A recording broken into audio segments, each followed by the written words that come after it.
ઝી 24 કલાકના અહેવાલની અસર ઝી 24 કલાકે અહેવાલ પ્રસારિત કરતા જીપીસીબી દોડતું થઈ ગયું છે। ઉતાવળી નદીનો વિડીયો વાયરલ થયો હતો। નદીમાં ફીણનો વિડીયો વાયરલ થતા તંત્ર દોડતું થયું છે। જીપીસીબીની ટીમે પાણીના નમૂના લઈને લેબોરેટરીમાં મોકલ્યા। ઉતાવળી નદીમાં થતા પ્રદૂષણ મુદ્દે સવાલ કરતા અધિકારીઓએ મૌન સેવી લીધું। તો આપ જુઓ, જે ઉતાવળી નદી છે ત્યાં પાણીના ફીણ જોવા મળ્યા હતા અને તેને લઈને એક અહેવાલ ઝી 24 કલાકે પ્રસારિત કર્યો હતો અને હવે જીપીસીબી દોડતું થયું છે। અધિકારીઓ ત્યાં પહોંચ્યા છે અને હવે તંત્ર તરફથી કામગીરી કરવામાં આવી રહી છે। સંવાદદાતા રઘુવીર મકવાણા મારી સાથે ફોનલાઈન પર જોડાઈ ગયા છે। રઘુવીર, જે પરિસ્થિતિ હતી નદીની અને તેનો અહેવાલ ઝી 24 કલાકે પ્રસારિત કર્યો હતો, તેની અસર જોવા મળી, કોણ કોણ ત્યાં પહોંચ્યું છે, અધિકારીઓ શું કરી રહ્યા છે?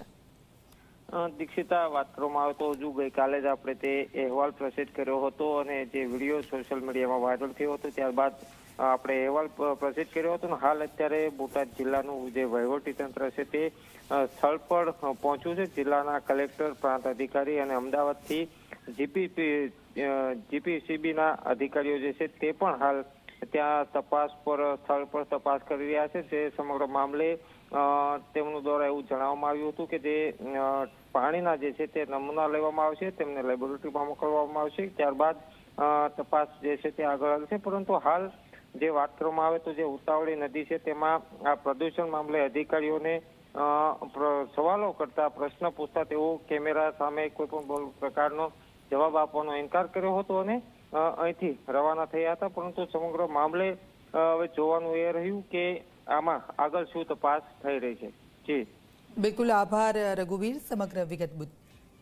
તો આપ જુઓ, પ્રદૂષણ મુદ્દે સવાલ કરતા અધિકારીઓએ મૌન સેવ્યું હતું। ઝી 24 કલાકે અહેવાલ પ્રસારિત કર્યો હતો અને તેની અસર જોવા મળી રહી છે અને એ અસર એ કે અધિકારીઓ હવે દોડતા થયા છે, ત્યાં પહોંચ્યા છે અને નદીના પાણીના નમૂના લેવામાં આવી રહ્યા છે।